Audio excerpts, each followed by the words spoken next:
Yo, buat teman-teman semuanya yang sudah ada di YouTube Solusi Hutang MB, terima kasih banyak ya teman-teman selalu yang mensupport, mendukung channel ini supaya channel ini makin berkembang. Dan pastinya Medi Bro ini selalu semangat memberikan motivasi dan edukasi. Ini ada kabar bahagia atau kabar gembira buat teman-teman semuanya. Jadi saya ucapkan selamat dulu ya. Yang mana mungkin harapan kita untuk melaporkan kejahatan-kejahatan pinjol sekarang sudah ada peluangnya, sudah ada kesempatannya, yang mana kita bisa melaporkan langsung kepada orang nomor 2 ada di negara ini, yaitu Bapak Gibran Raka Buming Raka, yang mana beliau membuka hotline, yang mana beliau membuka ruangan pengaduan sebesar-besarnya, seluas-luasnya untuk masyarakat Indonesia yang mana selama ini merasa terzolimi, yang mana selama ini merasa tidak mendapatkan solusi, yang mana selama ini mungkin terabaikan. Dan beliau ingin mendengar langsung dari masyarakatnya,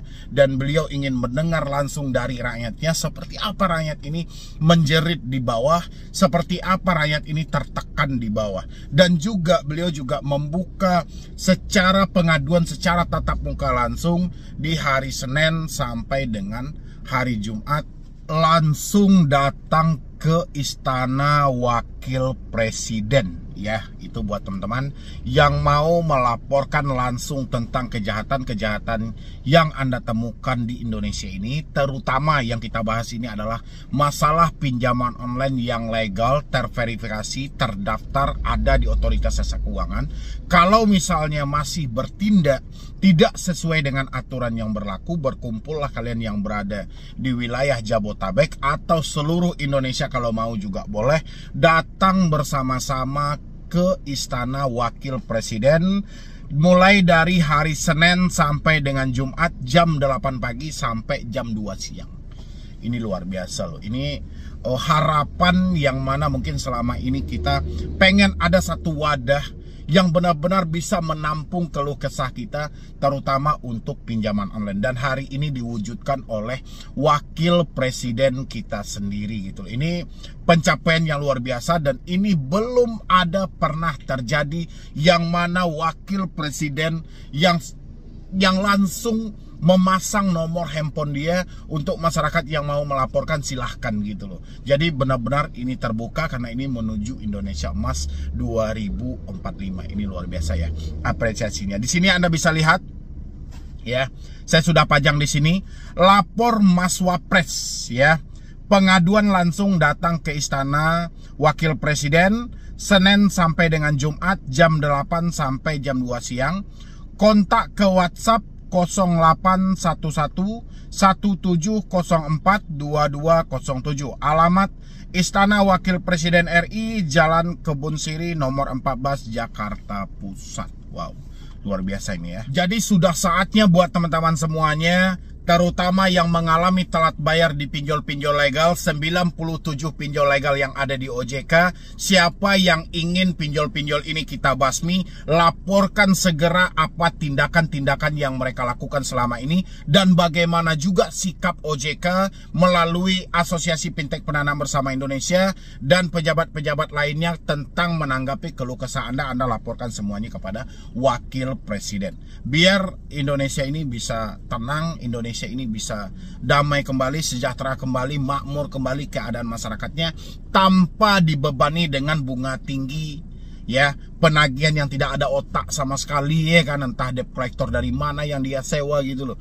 sehingga tidak ada, seakan-akan debt collector ini lahir dari rahim ibu gitu loh. Bahasa dia pun bahasa binatang kebanyakan yang dia pakai. Dan Anda laporkan semuanya kepada Bapak Wakil Presiden. Dan saya terutama juga mewakili semua subscriber Solusi Hutang MB. Saya ucapkan ribuan terima kasih kepada Wakil Presiden RI Bapak Gibran Raka Buming Raka, yang mana beliau mungkin mendengar seperti apa masyarakat dia di bawah, ditekan oleh pinjaman online, ditekan dengan cara penagihan yang tidak manusiawi, dan beliau pengen mendengar langsung dari rakyatnya itu seperti apa sih gitu loh. Jadi biar beliau itu bisa mengambil satu keputusan, mengambil satu tindakan apa yang harus dilakukan buat kedepannya. Harapan kita sih kalau bisa pinjol-pinjol nakal itu dibasmi semuanya. Mengingat Ya, mengingat dari pidato Bapak Presiden, Bapak Prabowo Subianto, yang mana waktu itu Bapak Prabowo menyampaikan tidak ada yang kebal.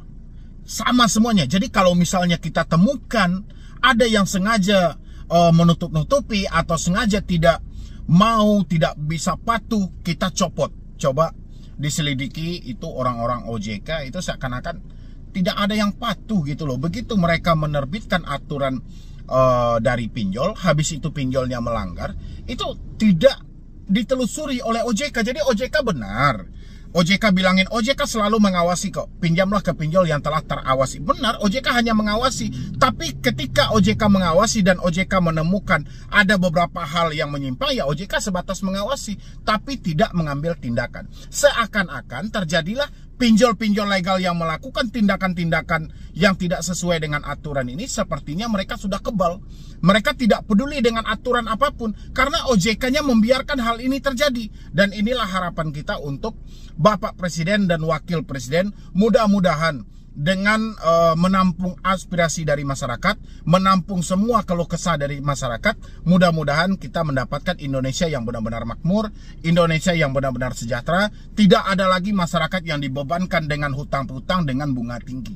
Tidak ada lagi masyarakat yang rela kehilangan harta dia, yang rela kehilangan aset-aset dia hanya dijual murah untuk membayar hutang pinjol tadi. Dan tidak ada lagi masyarakat yang mengakhiri hidup hanya semata dicaci maki dan dihina oleh pihak pinjol. Tidak ada lagi masyarakat yang rumah tangganya hancur hanya bunga tinggi dari pinjaman online. Ini harapan kita gitu loh. Karena selama ini kita tidak mendapatkan solusi yang tepat dari OJK. Bukan OJK tidak membentuk aturan untuk pinjol. OJK sangat banyak membentuk aturan untuk pinjol, tapi tidak satupun aturan OJK yang dipatuhi oleh pinjaman online, tapi OJK-nya hanya diem.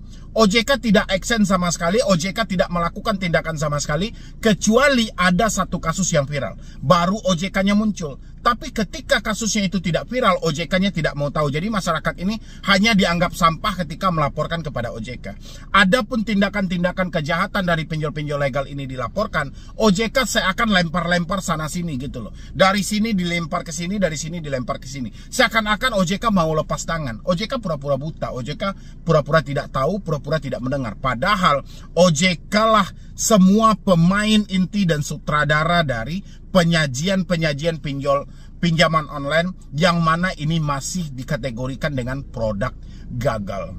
Ya, ini adalah program yang menghancurkan atau memiskinkan masyarakat Indonesia. Jadi kita ucapkan juga selamat untuk OJK berhasil telah mengizinkan sebanyak puluhan pinjol untuk memiskinkan masyarakat Indonesia. Dan di samping itu pinjol juga solusi diberikan OJK untuk mempersingkat umur masyarakat Indonesia. Ini yang harus ditelusuri oleh Bapak Wakil Presiden tentang kasus pinjaman online. Kalau memang Bapak Prabowo berencana menekan angka kemiskinan yang ada di Indonesia, kalau bisa makin rendah dan makin rendah, coba pinjaman online yang ada di OJK itu coba diuji lagi kelayakannya. Jangan hanya sibuk memburu soal pinjol ilegal, tapi lihat juga ada serigala berbulu domba yang mana berlindung di balik tubuh besar otoritas jasa keuangan. Itulah selama ini terjadi. Jadi boleh ditanyain langsung sama masyarakatnya. Begitu Bapak Presiden nanti menampung semua pengaduan, bisa ditanyakan sama orang yang bersangkutan yang sudah merasakan seperti apa pinjaman online itu. Ya, tapi kalau Bapak Presiden hanya menampung data yang diberikan OJK, data semuanya disetting, nggak mungkin hal-hal jelek pun mereka akan tulis di sana, itu nggak akan mungkin. Mereka pasti akan menulis sebaik-baik mungkin.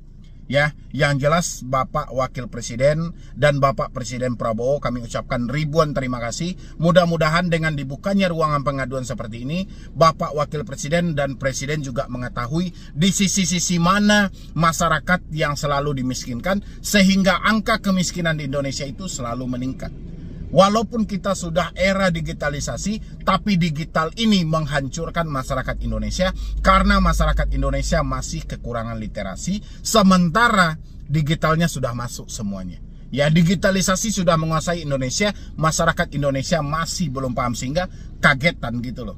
Jadi masyarakat belum bisa mempertimbangkan ketika ada sesuatu yang mudah ditawarkan, masyarakat tidak bisa membaca resiko itu seperti apa gitu loh. Akhirnya mereka baru sadar kapan? Setelah harta benda mereka habis dan mereka dimiskinkan semiskin-miskinnya. Dan teman-teman semuanya, silahkan merapat nanti ke nomor yang ada di sini ya. Ini dari Bapak Wakil Presiden langsung meminta untuk membuka ruangan pengaduan khusus untuk rakyatnya gitu loh. Ini perdana terjadi di Indonesia, dan ini baru pertama sekali terjadi di Indonesia, Wakil Presiden membuka ruangan pengaduan untuk masyarakat luas. Wih, luar biasa banget. Pokok senangnya itu nggak bisa dikatakan gitu loh. Dan saya berharap pun mudah-mudahan dengan dibukanya ruangan pengaduan-pengaduan seperti ini, itu bisa menguji semua kelayakan 97 pinjol legal dan pay letter iya juga. Dan untuk teman-teman juga, ini kebiasaan dari Anda, ini kebiasaan ya, sesuai dengan pengalaman saya ada di YouTube. Saya setiap kali memajang nomor itu yang misalnya saya bilang ini khusus ini khusus ini, tapi yang terjadi malah mereka konsultasi lah, inilah. Ini buat teman-teman semuanya, kebiasaan orang-orang yang telat bayar pinjol itu kan kacau pemikirannya gitu loh. Ini ruangan pengaduan, bukan tempat untuk konsultasi, tapi ruangan pengaduan. Jadi laporkan semua permasalahan Anda, bukan Anda minta solusi harus bayar pinjol atau tidak. Ini nggak tepat ya nanti. Jangan sampai pula Anda bertanya di sini, pinjol wajib bayar nggak ya? Ada FC datang ke rumah nggak ya? Jangan. Ini nomor disediakan oleh Wakil Presiden, bukan nomor disediakan oleh Medibroni, tapi Wakil Presiden. Jangan sampai Anda tanya pula, di daerah sana ada DC apa tidak ya? Di daerah sini didatangi nggak ya? DC Kredivo datang berapa kali ya? Aku datang. Jangan ya, tolong.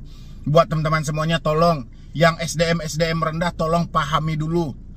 Ini nomor ruangan pengaduan khusus untuk Anda melaporkan. Kalau misalnya Anda diancam, dicaci maki, kumpulkan buktinya, kirim ke Bapak Wakil Presiden. Seperti itu. Jangan pula Anda tanya nanti, DC-nya datang berapa lama, bunga pinjol berapa ya. Ini nggak nyambung.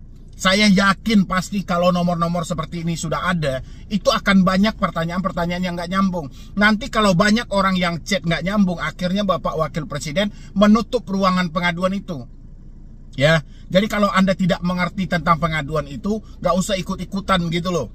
Ini saya harapkan buat teman-teman semuanya. Karena dulu saya bilangin, ini nomor khusus ya kalau teman-teman mau pesan baju, saya bilangin. Kalau teman-teman mau pesan baju, souvenir dari Solusi Hutang, ini nomornya ya, saya bilangin kayak gitu kan. Tapi yang terjadi dia curhat ke sana. Dia nggak peduli, asalkan nomor dia curhat. Gitu loh. Jadi tolong ya buat teman-teman semuanya, jangan sampai Bapak Presiden nanti saking banyaknya ini akan menampung jutaan pengaduan loh. Jadi jangan gara-gara kalian bertanya ada DC di wilayah Malang nggak bang, ada DC di wilayah ini nggak bang. Jangan, ini Bapak Wakil Presiden kita loh, RI 2 ya. Jadi tolong buat teman-teman semuanya, mungkin dari statement itu aja. Harapan saya sih dengan adanya ruangan pengaduan ini bisa lebih mensejahterakan masyarakat, dan masyarakat ada satu tumpuan untuk melaporkan kalau ada tindakan-tindakan yang tidak sesuai dengan aturan yang berlaku di Indonesia. Itu aja sih. Dalam segala hal, mudah-mudahan Bapak Wakil Presiden bisa menyelesaikan problem-problem yang selama ini diderita oleh masyarakat bawah. Jadi sekian dulu dari saya, Medibroni. Wassalam.